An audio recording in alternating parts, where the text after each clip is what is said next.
শোনো বন্ধুরা, আজ আমাদের বাড়িতে বাতাব লেবু মাখা হয়েছে। আমার ছেলে বাতাব লেবু মাখা খেতে খুব ভালোবাসে, তাই ওর বাবা বাজার থেকে একটা বাতাব লেবু কিনে নিয়ে এসছে। দেখো আমি কেমন করে বাতাব লেবুটা মাখাই। বাতাব লেবুর খোসাগুলো প্রথমে ছাড়িয়ে নিয়েছি, তারপর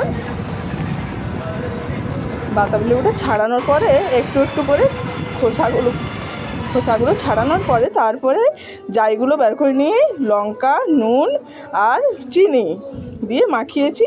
তারপর আমার ছেলেকে বাটিয়ে করে দিয়েছি, ও খুব খুশি। তোমরাও এরকম মাখিয়ে খেয়েও দেখবে, ভালো লাগবে।